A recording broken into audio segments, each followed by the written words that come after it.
Assalamualaikum warahmatullahi wabarakatuh. Selamat datang dalam pembelajaran tematik kelas 3. Hari ini kita akan belajar tentang pesan dan karakter dalam dongeng. Materi ini terdapat dalam tema 2 subtema 1. Sebelum kita mulai pembelajaran hari ini, marilah kita baca basmalah terlebih dahulu. Bismillahirrahmanirrahim. Pada pembelajaran kali ini, ada beberapa materi yang akan kita pelajari, yaitu pesan moral cerita, kemudian karakter yang terdapat dalam cerita dongeng, kemudian bagaimana nanti kita akan menceritakan kembali dongeng yang telah kita baca. Kita mulai dulu dari sebuah dongeng yang akan kita baca. Dongeng ini berjudul Asal Mula Buah Kelapa. Seorang laki-laki mendaki gunung yang tinggi. Ia ingin mengunjungi penyihir sakti. Sang penyihir sakti mempersilahkan laki-laki itu masuk ke pondoknya.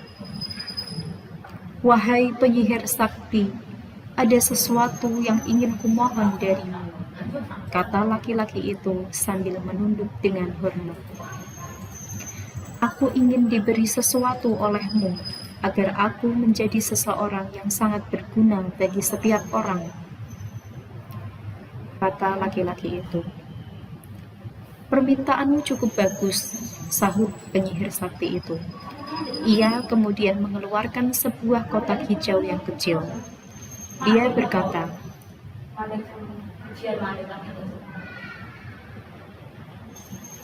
kau baru boleh membukanya jika kau sudah tiba di rumah. Laki-laki itu pun menerima kotak hijau tersebut dengan perasaan gembira. Setelah mengucapkan terima kasih, dia berjalan menuruni gunung. Di tengah perjalanan, dia tergoda untuk membuka kotak hijau itu. Ia ingin melihat apa isinya, namun ia tidak jadi membukanya. Saat ia ingat pada pesan penyihir sakti. Ketika tiba di kaki gunung, lagi-lagi dia tergoda ingin melihat isi kotak hijau tersebut. Ia lalu membuka kotak hijau itu. Tiba-tiba, laki-laki itu berubah menjadi pohon yang daunnya panjang dan buahnya besar-besar. Terdengar suara penyihir sakti dari puncak gunung. Karena kau tak mematuhi kata-kataku, kau berubah menjadi pohon kelapa. Namun, permohonanmu tetap terkabul. Kau sangat berguna. Tiap bagian darimu berguna bagi manusia. Daunmu, buahmu, dan batangmu dapat dimanfaatkan manusia. Sejak saat itu, pohon kelapa cepat berkembang biak, sehingga bisa dijumpai di mana-mana. Orang menghargai pohon kelapa karena banyak gunanya. Nah, demikian dongeng berjudul Asal Mula Buah Kelapa. Sekarang, pesan moral. Apa itu pesan moral? Pesan moral adalah pesan yang ingin disampaikan secara tersirat oleh penulis cerita. Maksudnya secara tersirat adalah tidak secara tertulis, jadi kita tidak menemukan kata-katanya langsung apa itu pesannya. Nah, biasanya kita dapat menyimpulkannya sendiri setelah kita membaca cerita itu.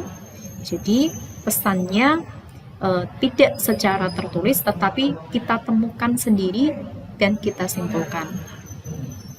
Kemudian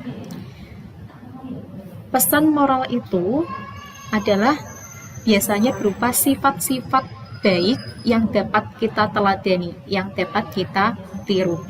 Jadi kita dapat mengambil pelajaran atau hikmah atau amanat dari cerita yang telah kita baca. Biasanya berupa hal-hal yang baik. Nah, bagaimana cara kita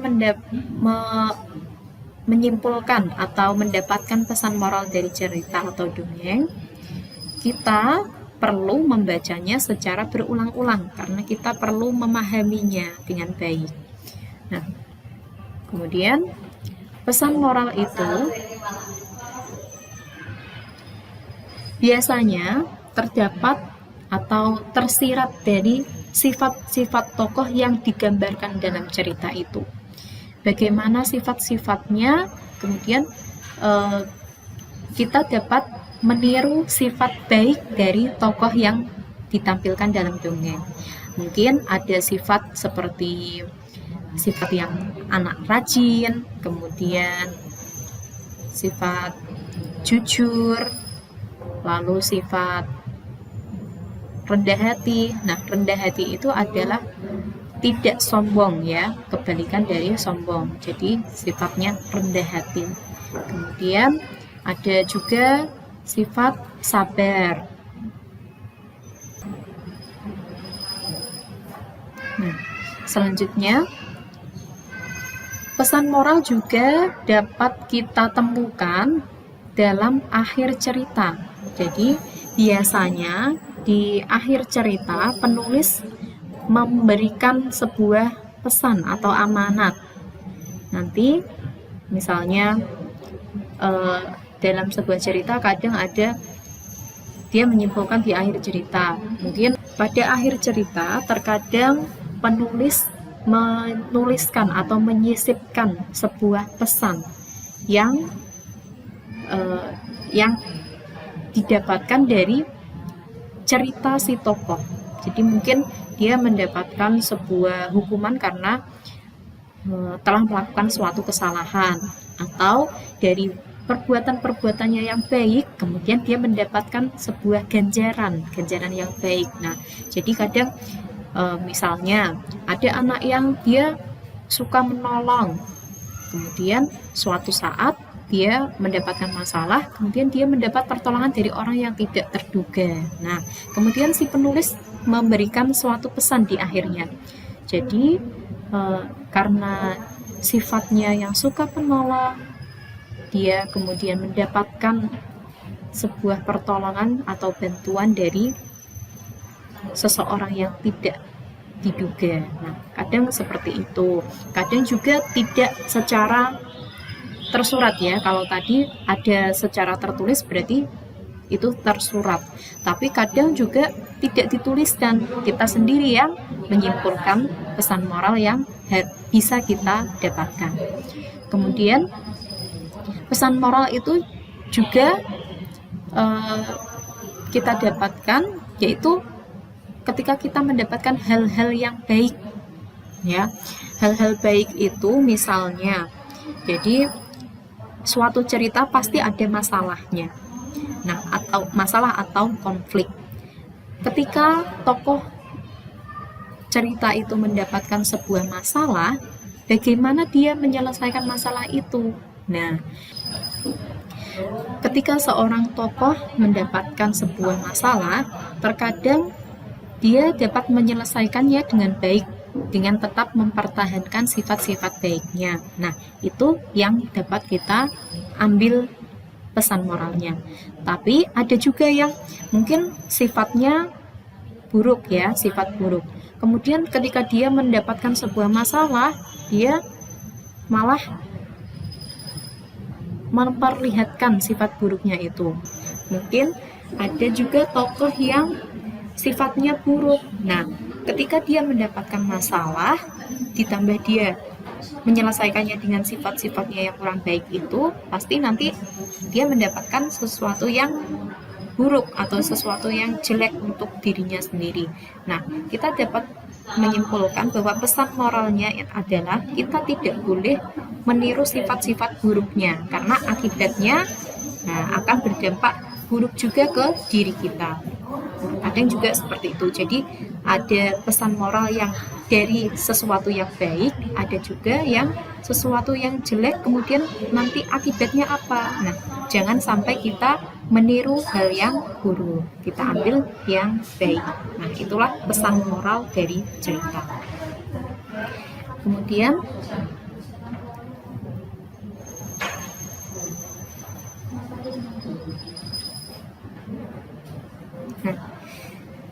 Selanjutnya adalah karakter.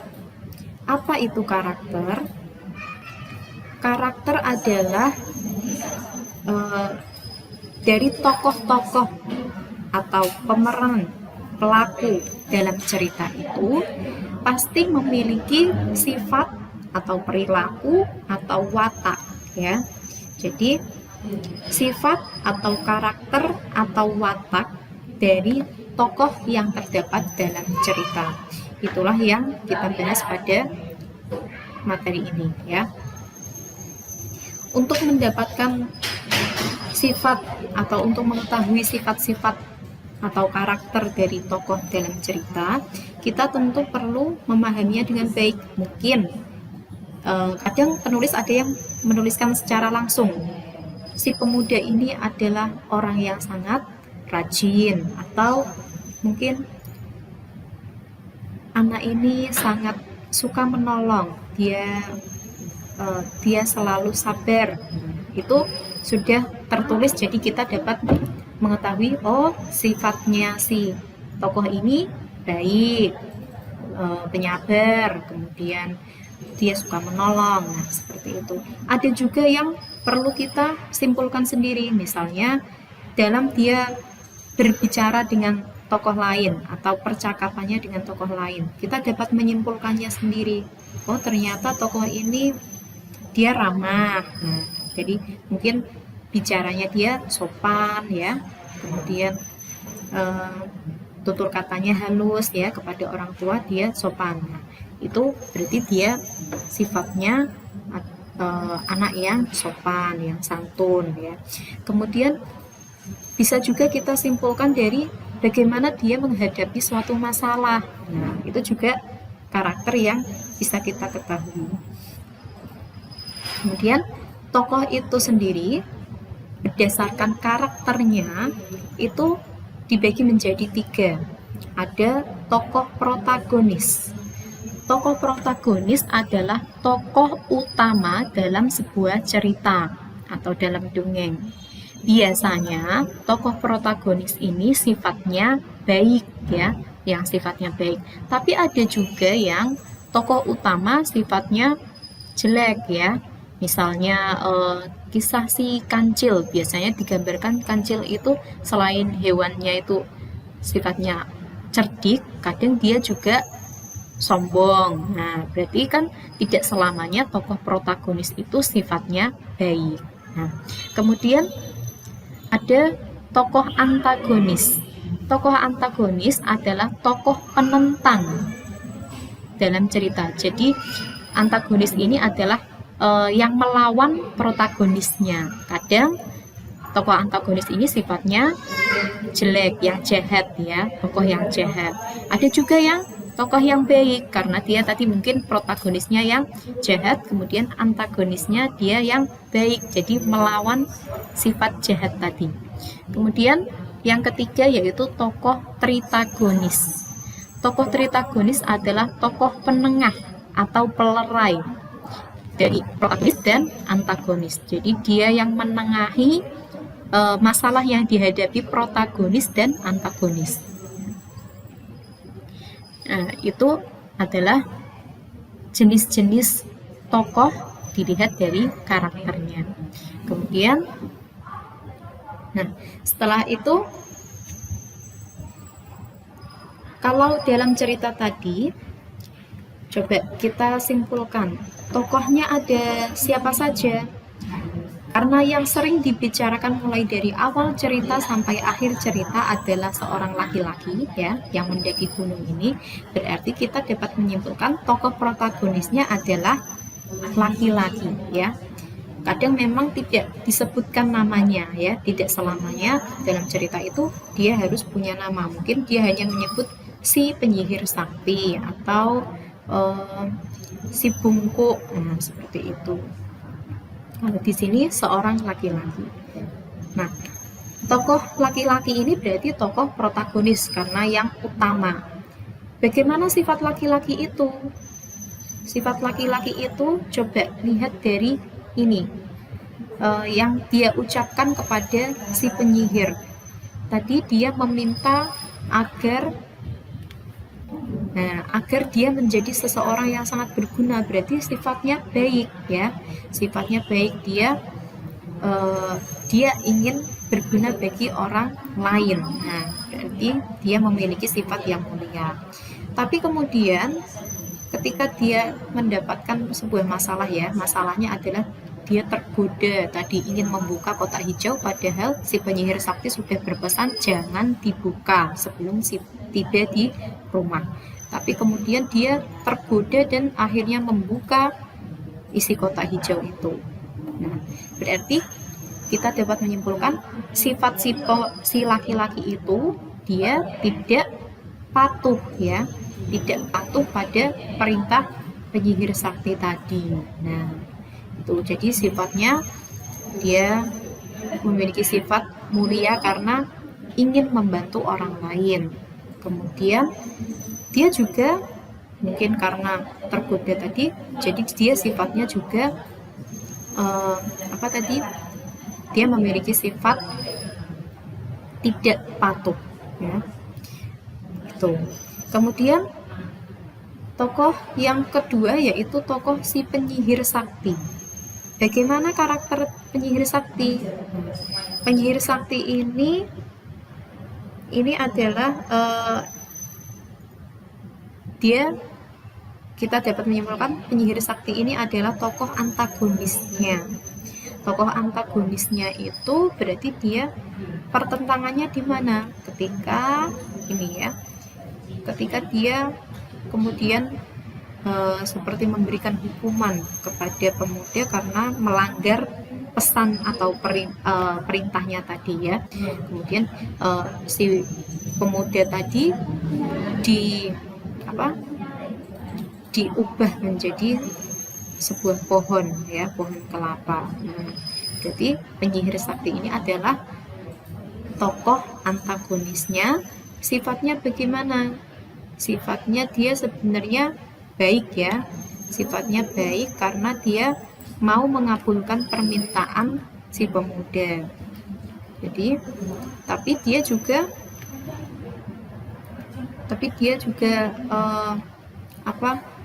menepati janjinya. Jadi tadi janjinya dia akan menjadikan si pemuda itu menjadi orang yang berguna. Nah, tetap dia penuhi janji tadi meskipun mengubah laki-laki itu menjadi pohon karena laki-laki tadi melanggar perintahnya. Jadi sifat atau karakter dari tokoh penyihir sakti, dia menepati janji ya, meskipun pesannya tadi sudah dilanggar. Nah, ada dua tokoh dalam cerita itu. Di sini tidak ada tokoh tritagonis atau penengahnya ya. Jadi memang kadang cerita hanya ada dua tokoh ya. Dua tokoh itu yang utama ya. Jadi memang harus ada protagonis dan ada antagonis, karena pertentangan itu akhirnya menimbulkan sebuah konflik atau masalah. Jadi dongeng atau cerita itu pasti ada konflik atau masalahnya. Nah, selanjutnya kita beralih ke materi menceritakan kembali cerita yang telah kita baca. Dongeng yang telah kita baca itu untuk dapat kita ceritakan kembali ke orang lain, kita perlu memahaminya dengan baik. Maka dengarkan dengan seksama kalau itu dongeng yang dibacakan orang lain, atau baca dengan penuh penghayatan ya, baca dengan kadang diulang-ulang jika ada hal yang penting. Kemudian langkah kedua yaitu catat temanya. Tema itu adalah garis besar atau inti dari sebuah cerita atau dongeng. Jadi dongeng itu tentang apa? Kalau tadi asal mula buah kelapa, itu tentang apa? Keinginan untuk berguna ya, berguna bagi orang lain. Nah, jadi sebuah cita-cita ya. Kemudian tokohnya dan sifatnya bagaimana? Nah, tokoh-tokoh itu kita dapat menemukannya secara langsung ya, jadi tertulis, tapi sifatnya kadang kita simpulkan sendiri tadi. Kemudian latar. Latar itu adalah keterangan tempat, waktu, dan suasana terjadinya cerita.